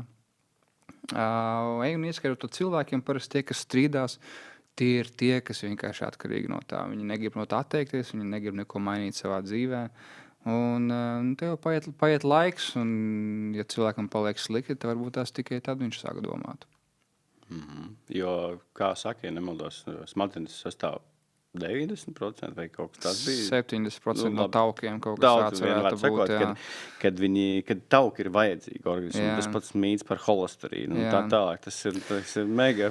Ja domājies, cik mums augsts holesterīns ir, mums tā kā ārsti teiktu, visus statīniem ir jābūt. Tūlīt pat un tagad citādāk Johannā būs. Bet tas rādītājs ir, no kurienes viņš ir izzīst, tā rupi sakot, vai ne? Kad jābūt ir tādam ne savādākam, tam holesterīna līmenim. Viņš gadu 10 laikā ir pazemināts. Jo vairāk tu pazemini, jo vairāk statīnus cilvēki, jo vairāk cilvēki lieto statīnus, un šie te visi pētījumi ir bijuši sponsorēti no kā? No statīnu farmācijas puses. Loģiski. Tieši tā. Un tas viss ir mega liels biznes vienkārši. Un kad tu to sāc ieraudzīt, tās likuma sakarības un ko tu pats īstenībā var mainīt vienkārši ar primāru lietu uzturu, jā. Tad dzīve pamainās vienkārši. Un arī tas neiet tikai par uzturu, bet vispār tad tiešām gribās arī palasīt kādas grāmatas savādākas un ieraudzīt vienkārši, kādā mēs ikdienā žurku skrejienā esam tādā ritenī un mēs varam visi no viņas, lielākā daļa vismaz izkāpt no viņas ārā, tikai jānotic sev, jādara kaut kas tāds, lai tu gūtu pārliecību par saviem spēkiem vienkārši, par saviem spēkiem noticētu sev, ka tu vari daudz vairāk, kā tev šķiet. Jā, karnivāra uzturs tiešām dara brīnumus priekšstandarta cilvēka. Jā. Cilvēks nekad neiedomātos, ka koncentrēšanās uz dzīvnieku izcelsmes produktiem tevi padara veselīgāku, laimīgāku. Cilvēki netic to, ka, ja tu ēdīsi tikai gaļu un olas, tu pat vari izārstēt otrā tipa diabētu. Tu vari tikt vaļā no vēža. Mums ir tikai izskalotas smadzenes, ka tas ir gēnos, un ka, ja tev ir vēzis, tad palielam viss ar tevi ir cauri. Ja? Cilvēki nesaprot to, ka tas tev dod enerģiju, stabilu enerģiju. Jo cilvēkiem šķiet dīvaini, ka sistēma varētu melot. Cilvēki domā, ka valsts jau man grib tikai labu, kuru sistēma jau man grib tikai labu, lai man ir ok, viņi par mani parūpēsies. Nē, galīgi nē. Ja tu esi cilvēks, kurš šo klausās un domā, ka sistēma un ārsti un valsts tev padarīs tikai labu, tad tu esi, diemžēl, iesprostots. Un karnivora uzturs ir viens no šiem ceļiem, kā atgriezties pie dabas, kā atgriezties vienā visumā ar sevi. Un atcerēties arī to, ka es skatos uz tevi, bet es tie pašā laikā arī skatos uz sevi. Tevi es redzu sevi un otrādāk, vai ne? Mēs visi esam vienoti un iziet ārā no šīs sistēmas viens no tiem ceļiem, kā beidzot ieraudzīt patiesību. Un īstenībā man uzreiz jautājums, kāda tev bija sajūta, tad, kad tu saprati, ka tu esi bijis, teiksim tā, apmelots, tu esi bijis iekšā sistēmā un, teiksim tā, redzi, tev bija arī traģisks gadījums, kas iespējams sistēmas dēļ tev atņēma kaut ko dārgu tavā dzīvē? Jā, bija sāpīgi tam visam tik pāri un vēl joprojām, tā kā bērniem ir, protams, visas atmiņas un tā tālāk, un tad pirmais ir kaut kāds psihologs un tā tālāk, bet es saprotu, cik ir kaut kas apmeklēts, saprotu, ka tas nav arī variants. Kādreiz varbūt tas ir kā tāds papildus, ko var, bet es teiktu, pats svarīgākais ir tas pats uzturs, jo tas ļoti nomierina, tas pašs elpošu prakses, es arī bērniem mācu elpošanas dažādas vingrinājumus, un tā kā ļaut nomierināt sevi, bet es gribēju pieminēt, tu minēji, kad cik tu olas bija apēdis. Es vakardien apēdu 20 olas. Tā kā, un tas man standarts ir plus mīnus ap 10 olām dienā, apmēram. Bet ir tā, ka dienas arī neēd, tā gluži nav. Jo ola ir viens no uzturiem, ja nemaldos vai vispār, netiksim gluži vienīgais, bet kur ir viss iekšā, ja tev... Dabas multivitamīns. Jā, tieši tā, tas pats aknā, piemēram. Aknas ir dabīgais A vitamīns un ne tikai, kas ir vienkārši mega, viņu gan nevar pārdozēt arī, jā. Bet, piemēram, olas, ja tur rodās dzīvība, tas ir vienkārši tā kā perfektā lieta, ko es, protams, kādas. Es sādu tikai bioloģiskas olas, jā. Bet jā, tas ļoti svarīgi. Olās vienīgais, kas trūks, ir C vitamīns, bet C vitamīns ir tās pašās aknās. Aknās tieši C vitamīns ir vairāk kā arī gaļā. Cilvēki vispār domā, ka gaļā tādos produktos nav C vitamīns, ka C vitamīns ir jāmeklē augļos vai pieņemsim kāpostos. Ja? Tur ir, bet tas ir tik mazos daudzumos un tos ķermenis to nespēja tā absorbēt sevi, ka tas būtu efektīvi. Plus cilvēkam, kuram ir augsts ogļhidrātu uzturs, Glukozes molekula un C vitamīna molekula ir ļoti līdzīgas. Un tāpēc cilvēks, kurš lieto ogļhidrātus, viņam vajag vēl vairāk C vitamīna kā karnivoram. Tāpēc karnivoriem C vitamīnu vajag uz pusi mazāk. Un vienkārši kāpēc to stāstu? Tāpēc, ka tas ir ļoti bieži uzdots jautājums. Tu ēd tikai gaļu? Kur C vitamīns? Bet viss atbild. Tā kā, zini, kur tas sanāk mūsu senči, kas kaut kādos platuma grādos, kuriem bija pieejams, pieņemsim, tikai dzīvnieks. Tad viņi visi slimoja no tā, ka viņam C vitamīna nebija. Taču daba ir visu uztaisījusi perfekti. Mums ir viss atrodams dabā, tikai mums ir aizmālētas acis un pateikts tas, ka mums ir jāiet uz aptieku, lai atrast atbildes. Pilnībā piekrīt, jā. Jo es uzskatu arī, kad piekrīt tam, kad mums ir jāēd tas, kas mums ir 100 km radiusā, apmēram plus mīnus, to mēs vēl nostīt vairāk vai mazāk drīkstam ēst. Un, protams, kā viņš tiek radīts un veidots un tā tālāk. Bet, un ko mēs ziemā, piemēram, varam ēst? Ko mēs varam dabūt pa lielam? Tikai gaļu pa lielam. Tas ir Tas ir fakts, jā. Jā, bet tie paši augļi arī un dārzeņi, tā kā mums jau viņi ir pieejami visu laiku, jā, veikalā. Tepat Latvijā, kad mums ir augļi? Augusts, septembris, pa lielam viss. Un pēc tam atkal ir jāiet gaļa pa lielam. Nu, mēs jau esam arī reģionāls būtnes savā veidā. Es uzskatu, ka pat ja mums tie augļi ir pieejami, es uzskatu, ka mums viņi būtu jāiet tikai tad, kad mūsu DNS tas ir bijis ierakstīts. Jā. Reģionāli, augusts, septembris un viss. Tas jau ir tas laiks, kad cilvēki bieži vien uz ziemu uzēdās. Tāpat kā lācis uzēdās uz ziemu, jā, pēc tam iet gulēt. Līdzīgi arī cilvēkam viņi uzēdās to ziemu. Ja viņiem bija kaut kādas, teiksim tā, gaļu var arī konservēt ļoti labi dabīgos veidos. Es zinu, ka ļoti lielā tauku masā tu ieliec iekšā gaļu, un viņi var stāvēt mēnešiem. Jā, tā kā, ja tas kaut kas tāds ir uz ziemu paveikts, tad ziemā mazāk varbūt bija jāmedī, tad viņiem bija kaut kas iekrāts, bet tā viņi jau redz arī, ka uzēdās arī no augļiem tajā laikā. Bet arī tev tie augļi nav pieejami uz katru stūru. Tā kā tur nebūs tā, ka tu, zini, dzīvosi mežā un tev tur visur būs mellenis. Un taču tās mellenis jau ir maziņas, viņas nav tik saldas arī. Un plus vēl neminēsim to, ka tur ir pesticīdi un tā tālāk, un lielākā daļa dārziņu, ko mēs redzam veikalā, un augļu vispār dabā neeksistē. Tāda nav vispār. Tas ir cilvēka veidots. Tieši tā gribēju pieminēt, ka banāni vispār ir īstenībā diezgan negaršīgi. Maziņi un ar sēklām. Tieši tā, jā. Tas ir vienkārši modificēti pilnībā. Un tas pats, kas es uzskatu, jebkuram auglim ir vajadzīgs sēklas. Tā kā, ja tu ēd, arī, piemēram, ja tu ēd to arbūzu un ēd viņu bez sēklām, tā kā, piemēram, vai arī tas pašs vīnogas, kas gan īstenībā ir ļoti slikti, jo viņas ir tu viņus ēd ar visu mizu, teiksim, viņas ir pesticīdiem bagāts, vai ne? Bet visam jābūt ar kauliņiem. Un kāpēc arī augļi ir tieši saldi? Es domāju, ka tu arī zini, kad, lai tu viņus tieši apēstu tās sēklas, līdz ar to, aiziet, piemēram, dabā, un tu pēc tam viņu pārnēsā. Tā viņš tur izaug. Jā. Augļi grib, lai mēs viņus ēdam. Bet dārziņi tieši pretēji, tāpēc viņam arī ir. Viņiem viņš nevar aizbēgt, kā piemēram dzīvnieks, un tāpēc viņiem ir lektīna vispārējie. Jā, aizsarga mehānismi dabā, jā. Tieši tā, tāpēc mēs uz viņiem reaģējam dažādi. Tā kā lielai daļai tomēr ir dažādi blakus efekti no viņiem, tikai varbūt mēs nesaliekam to kopā, ka tas iespējams tiešām ir arī no tiem pašiem dārzeņiem. Zini, tās pašas zemenes, piemēram, ļoti populāras saldas cilvēkiem, viņas garšo, bet ir, tie stendi, kas ir pie veikaliem vai veikalos iekšā, jā, un tieši pa gabalu jūti, kā tās zemenes smaržo.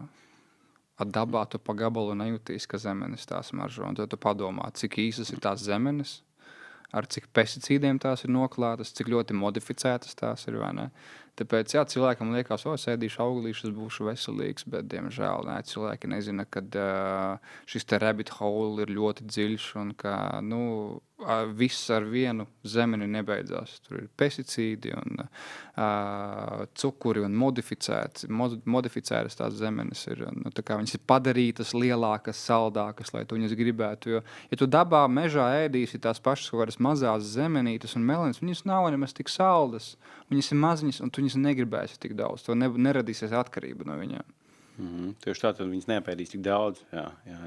Jo, ja es arī iegādājos kādreiz vai arī tiešām aizbraucu kaut kur apēst kādu zemeni, es tikai ņemu no bioloģiskiem, tagad arī kaimiņiem tiešām ir bioloģiski audzētas zemenes un bērniem, protams, garšo, bet es tiešām zinu, kā viņas ir audzētas, un noteikti tās nav grieķu zemenes, vai kaut kas tāds, jo tu nezini, kā viņas ir audzētas, un vēl par zemenēm varbūt nav tik arī jā, tā smarža, bet es vienkārši kāju pēc kaut kādiem gar bulciņu, kādiem stendiem garām, vienkārši tā saldā smarža, varbūt es viņu jūtu vēl izteiktāk, tā kā es nelietoju tos saldumus. Un arī katrs saldums, ja tu nelieto to saldums ikdienā, vienkārši katrs tas saldums, ko tu apēdi, tā kā pamēģini, piemēram, vai bērni iedod, vai tu viņu jūti daudz vairāk, viņš ir daudz saldāks, piemēram, tā kā, un tad tu saproti, ka nē, tas man vienkārši neprasās viņu vispār. Jā, tieši tā. Ja šo sarunu klausās kāds cilvēks, kurš meklē atbildes, vai kurš ir slims, viņš neredz ceļu, teiksim tā, no šī aburtā loka ārā, ko tu viņam pateiktu?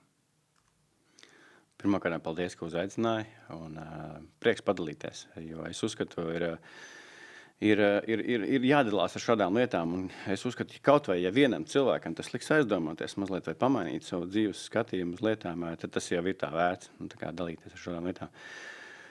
Ko es ieteiktu? Primāri paskatīties uz sevi, vienkārši, ko tu dari ikdienā, ko tu vari mainīt.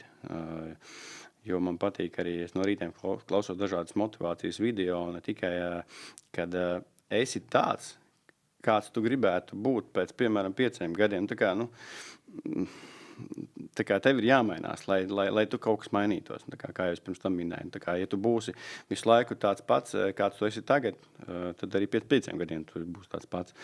Un pie kādām saslimšanām es noteikti pirmais vienkārši ievērot gavēni, ievērot pie jebkuras saslimšanas. Tev nevelti vienmēr pie kaut kādas temperatūras, vai kas tev neprasās vienkārši ēst. Ķermenis jau zina, ka viņam vajag visu veltīt atveseļošanās. Viņš vienkārši pats sēda savas nevajadzīgās vielas, kas ir organismā, kas mums ir ļoti daudz, vienkārši ikdienā ēdot 3 reizes dienā, ja ne vēl vairāk, vienkārši visu.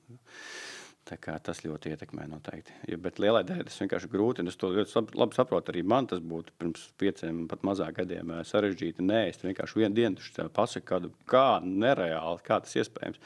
Tā kā man ir bijis, nemaldos, liekas 5 dienas, jā, bet tas nebija tāpēc, ka es gribēju pēc tam ēst. Tiešām, tev tas viss ir galvā, ļoti daudz ir galvā. Tā kā tas noteikti viens no maniem ieteikumiem. Ēdienkārti, protams, un kustība, kas man ļoti palīdz, ir kustība. Un nevajag obligāti tev svara bumbas vai nezinu, ko pieteikt ar savu ķermeņa svaru. Tas pašas izlēkāšanās, izdauzīšanās. Tas tiešām izskatās dīvaini, bet whatever. Kāds darbība, kāds domā, kāds dara. Tas pašas izbļaustīšanās ir ļoti svarīgs. Tādas ķermeņa prakses, kas tev liek justies labāk, vienkārši piekop ikdienā. Disciplīna.